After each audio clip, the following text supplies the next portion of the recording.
Kuta. I'm a photographer based in Abuja. I run AAK Studios, Myanmar Network Limited here in Abuja. I'm from Kebbi State. I'm married with 3 children. And I basically do documentary style photography, lifestyle, fashion, aerial. I know that's a lot, but I haven't honed myself yet into one style of photography, so I do a lot. I was much younger.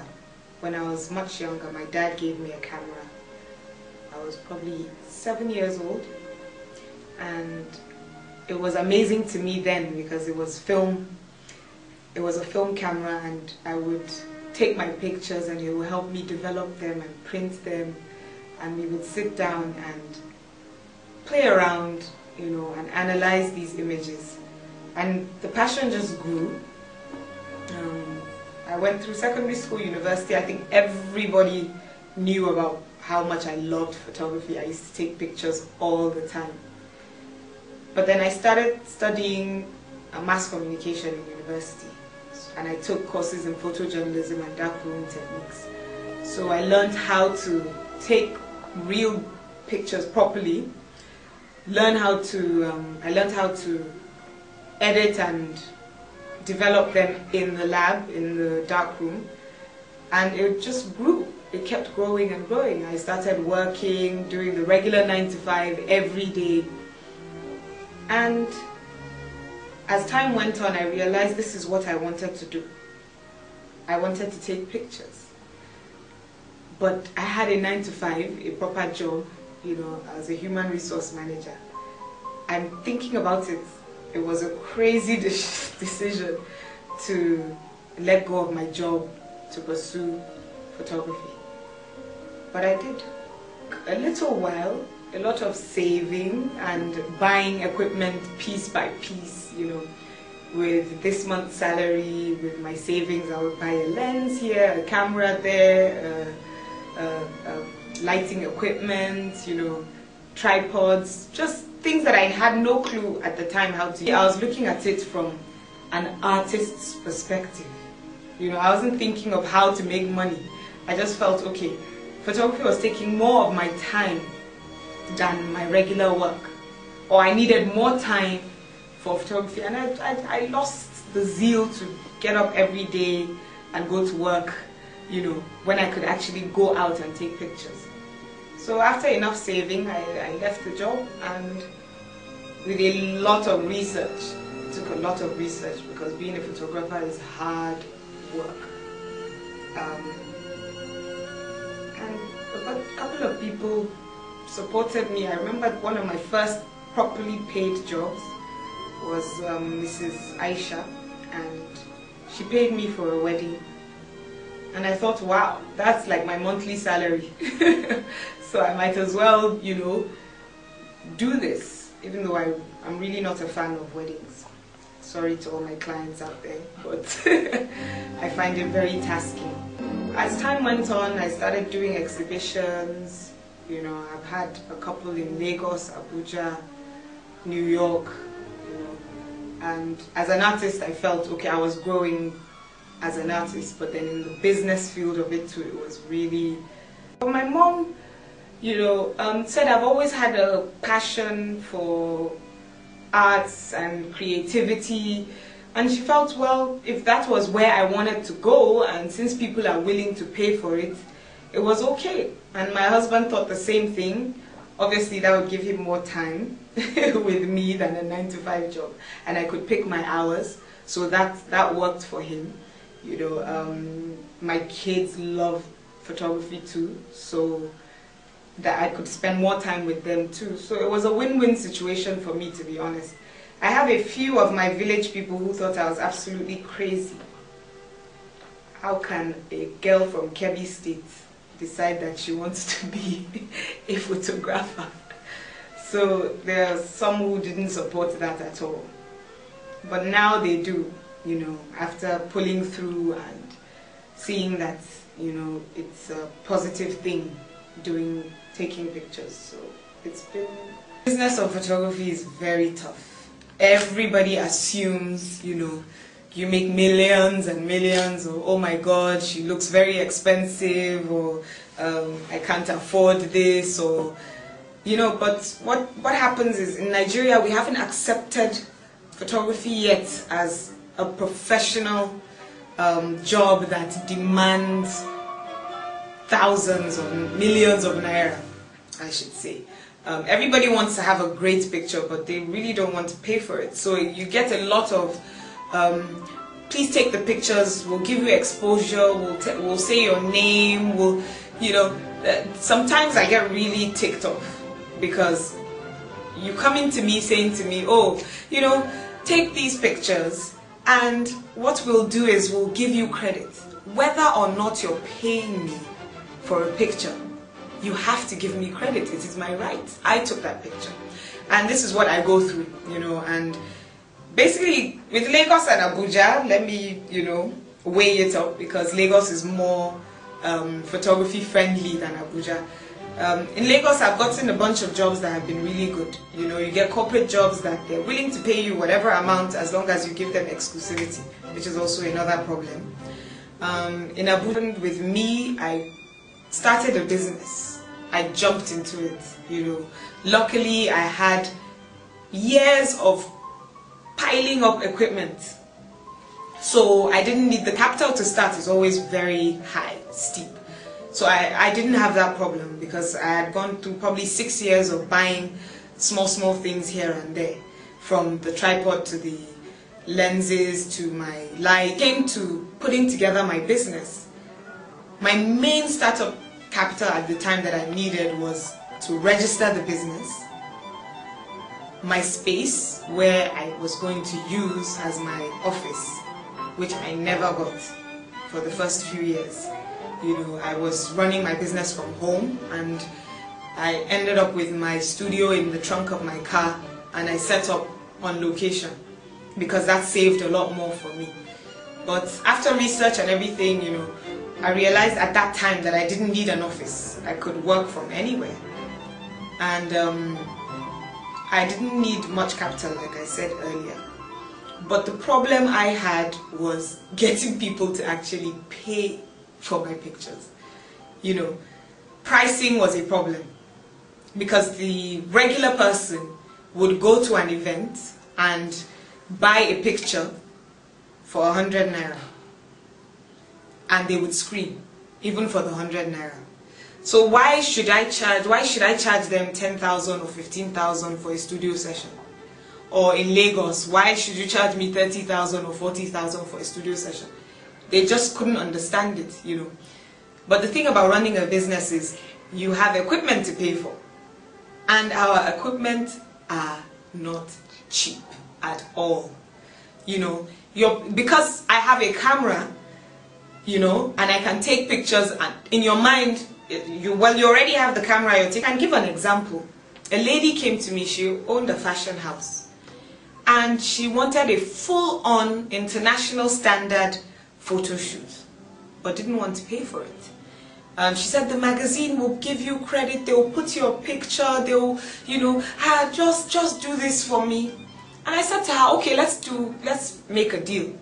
I will come to your store anytime I want and take any outfit I want, and I will tell the world that I took, that you made it, you know. And I can take, you know, the picture of me that I'm going to use in the magazine and say it was made by you, as long as I get those clothes for free. No, but it's not the same now. That was her first reaction. I was like, no, but it's the exact same thing. You know, you can make these dresses and sell and keep making a turnover. I paid millions to get my equipment. I need to pay for it. I need to pay the money I used to buy these things. Another thing I realized is, with photography, you have to constantly keep learning. Constantly keep learning. You know, light is an amazing thing, and if you take a picture in the dark with no light at all, there would still be something there. So the main thing about photography is you're constantly learning, and even learning is not cheap. apart from the free tutorials here and there that you see, it's a lot of money to learn. It's a lot of money to upgrade yourself as a professional in photography. So it's not as easy as everybody thinks it is. You know, I'm glad that I've had the opportunity to be able to learn and also run a business at the same time. You know, I don't think I've reached the level yet that I can say my business is great as a business. You know, having a name is a whole different thing. Getting the exposure is a whole different thing, but you hardly ever get paid for it anyway. So I think that's basically it. If I had known, I would have not bought anything. I would have just saved. You know, because what has happened with me is because I had all this equipment, I actually had to use them. I felt I had to. So I find myself doing studio photography, which is something I'm not too much of a fan of. I love to be on the street, I love being outside, I love doing outdoor photography. But I learned because I had the equipment, which is good. But the bad thing is I couldn't, like I keep saying, I do all sorts of photography, and I didn't think or take the time to understand what I love, you know, and I'm just learning now. It took me years, and a lot of the equipment was a waste, to be honest, you know.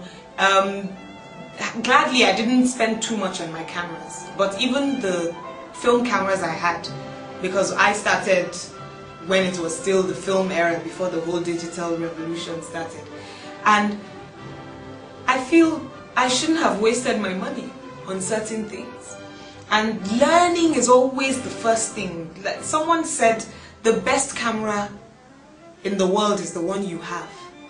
So it doesn't matter, even if it's your phone camera, you know.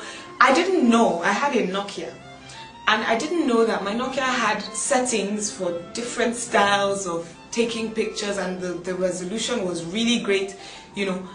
I could take pictures with that for, let's say, my online platforms without wasting. I feel people need to learn about photography first. That should be the first step. Do a lot of research, because believe me, it's not about having a bag full of lenses and cameras and, you know, the best high-tech things. I have days that I switch back to my film camera, and the camera is probably 20 years old, you know, and I switch back to it to get a certain type of picture. But some people, the first question they ask you, oh my god, what camera did you use to take that picture? Most of the images that I have that caught a lot of attention, I took with my Nikon D80, I think. It was a D80, I think. And at that time, some of the photographers were like, are you mad? The camera just came out. Why are you spending that much money? But today it's obsolete to the regular person, you know. But I still love my camera, and it can still take amazing pictures. So don't let anyone deceive you. It's never about the quality, or, you know, the or how expensive something is. You can actually use it to the best quality ever once you actually know what you're doing. My best camera, my best travel camera now is a Canon G. You know, it's like a DSLR to me, because I've learned a full kit, because I felt, oh, the best images, I must have my full DSLR. But now I travel with my G10, and I know I will get excellent images that I'm happy to use at any time. So I think studying and learning should come first before you spit out money to buy. One of my greatest moments as a photographer was I had my first exhibition, and I had taken the picture, you know, I went out of my way to take Lagos from above, from the highest building at Marina, and I got this beautiful image with the clouds coming up from above, and then like a tall building in the middle. I can't remember the name of the building. I turned it into like a black and white image, and that was the first image I used for my first exhibition. And I didn't make it to the exhibition, so I did not see the print. And the day the print came, my mom happened to be around. I took it out, and she looked at me and she's like, wow. so you're actually a photographer, because this is an amazing picture. She could not believe it. She was like, you know, the government of Lagos should have this picture. Oh my God, she was so excited. And I said, you know, it's going to be yours. And she's the only one. I have not printed that image. It's online, you know, it's all over the place, but I have not printed. I said, this has to be special. I know it's an amazing picture and I could make a lot of money from it, but the only printed copy is in her house. And I think that's probably one of the greatest moments, like knowing that you're not letting your family down. And she kept going, your father will be so proud of you. Your father will be so proud of you. I lost my father in 2001. So just knowing that, okay, this is something you've done and the people around you are accepting it. It was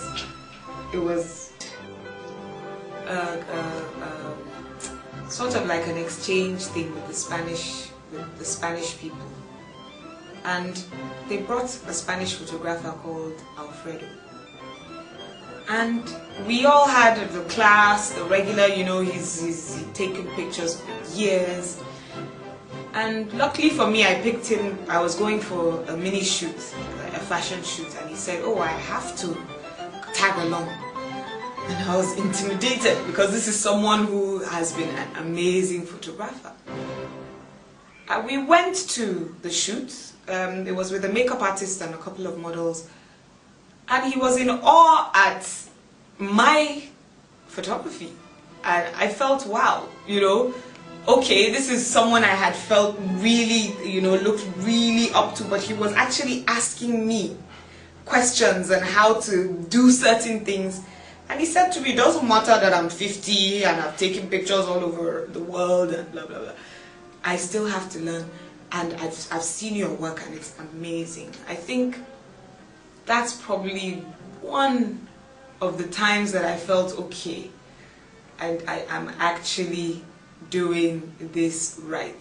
So not because he was Spanish or anything, you know, I've had people in Nigeria here, but meeting someone that you look up to, and they also look at you and be like, okay, I'm a fan of your work now, or you get messages from them too.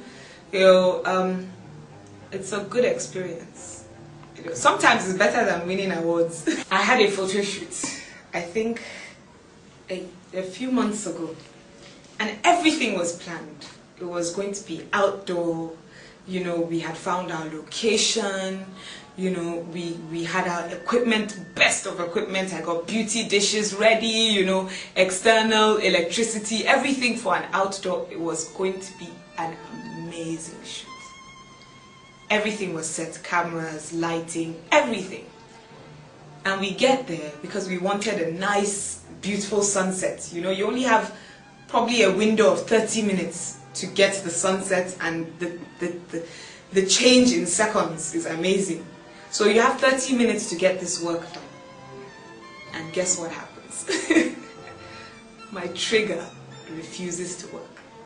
And that was the last trigger I had got broken. I had gotten new batteries and everything for this one. I had ordered another one hoping that it would come, you know, but I was relaxed. You know, my lights, everything was ready. And we're at this shoot. And whether I liked it or not, I had to get this shoot done that day because the lady was leaving the next day. I had to improvise. So I ended up using just my reflector and my flash gun. And I didn't want it to be direct lighting. I'm panicking. At this point, you know, when you reach a point where you've planned everything, there's a saying that if anything can go wrong, it will, right? That day was hell. And I ended up using my reflector. What I did was I turned the flash head to the back, and I got my assistant to help me, and we put the reflector behind my head. So the light was just like a fill light. It wasn't great, but the pictures, I never ever thought of doing a photo shoot like that. The quality of the picture was amazing because the lighting wasn't so harsh, and that brought out more of the background. That's probably, I think those are the kind of days that you remember that, okay, learning about lighting is very important, because I would have lost everything in 10 minutes. In 10 minutes. We took probably 20 minutes thinking of what to do next. Oh my God. And it's too late. And we improvised, you know. I think that's probably a good thing that happened. But yeah, that's probably one of my worst nightmares. Mentors was hard, especially here in the north. But luckily I was in school in Lagos, and I worked in Lagos too. And while I was there, I met quite a few people. And in the beginning, I didn't really had major support. It was more on the online platform. There's a friend of mine, Aisha. She's also a photographer, and we met online. And just knowing that there was someone out there like me, she was based in London at the time, but she's moved back, so we supported each other. I spoke to T.Y. Bello once or twice, and then in Lagos, I met a couple of photographers. We went on a photo walk. It was Babs Bamiro, Yinka Obebe, and Shum. And we created like a mini group, so we're supporting ourselves. There was a guy called Stan too, and they supported me, and I felt, okay, you know, this is actually not bad, knowing that you have one or two other people, but no big names at the time were there to support in that sense. They were either too busy, or it was very hard catching them. So it was mostly online, you know, thank God for the internet. And one thing I've realized with Nigeria is that we have rules. We don't have the legal backing for copyrights, trademarks, things like that. People get away with using your prints, or, you know, downloading your images as they please. You know, I know you can trademark some stuff, but the main thing is people don't have the fear of taking your images down. Even the big newspapers, you know, they check online, they take your images, they use them. And that's one thing we need to fight for as photographers. We need to help them help us. Earlier I said it's my right as a photographer to be given credit whether or not I was paid. And I say this obviously because it's called, what's that thing called when it's your work? It's an intellectual property. It's my intellectual property. So I feel that's something we really, really need to push and look into in Nigeria. It's a very, very frustrating. What is going to happen, which I find very exciting, is that there are going to be millions of photographers, but there will only be a few photographers. Do you understand? The thing about competition is that you get to see who is who. You know, it's not going to be, in a few years, it wouldn't be about just having a camera, which is what has happened in the last few years from what I've seen anyway. You pick up a camera, you have no clue how to use it. As long as there's an auto button on it, you take a picture and you're a photographer. That's fine if you're probably selling the news, you know, as it's happening. I think as a journalist, even if the picture is foggy, as long as you get the story, that's fine. But for other kinds of photography, it's going to become very tough. You know, you have everybody claiming they're photographers. People are going to start demanding, you know, to know whether or not you can actually do photography, the real photography.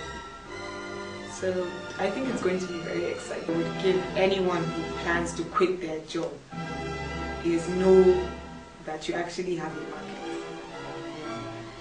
I would assume that by the time you are ready to quit your job, you know what you're doing as a photographer.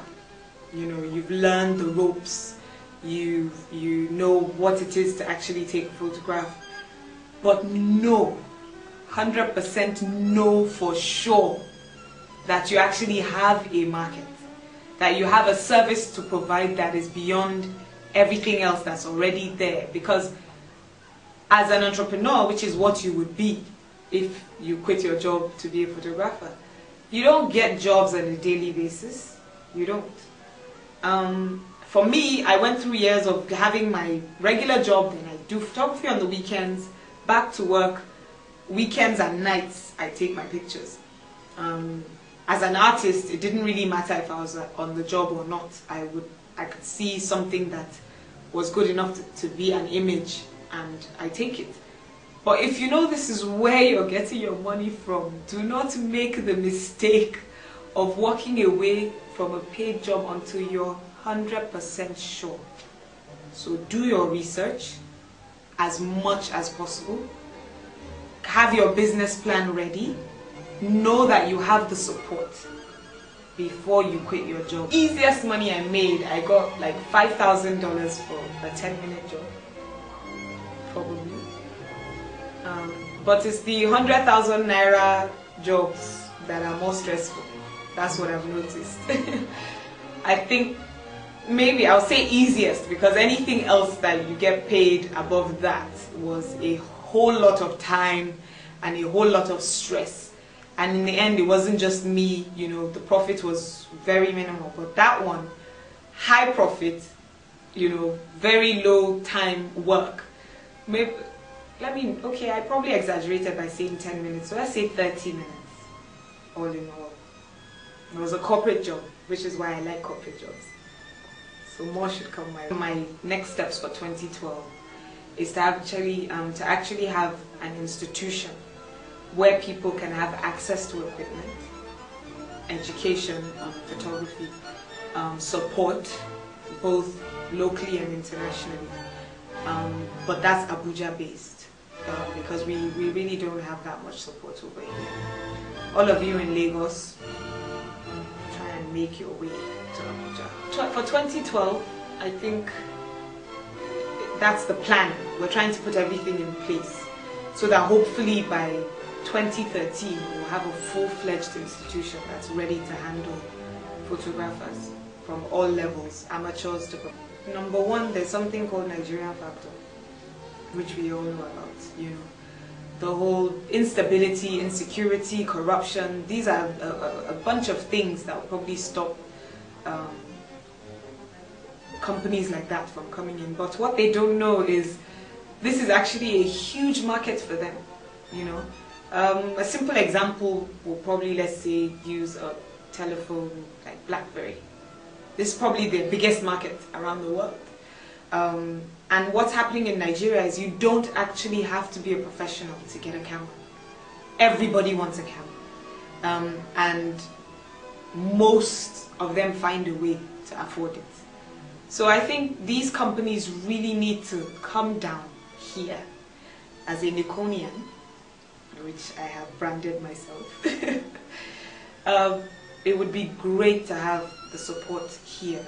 You know, I want to service my camera, I have to find a way to fly it out of the country, you know, to even buy certain things. Everything is extra expensive because we don't have a face here from these companies. I really think the market here is huge and they should really look into it. We're probably going to write them to make them. Is light. Nikon captures light. You know, you need to be here. I think that's the best I could come up with. Because the future is bright in Nigeria. A lot is going to happen in every industry.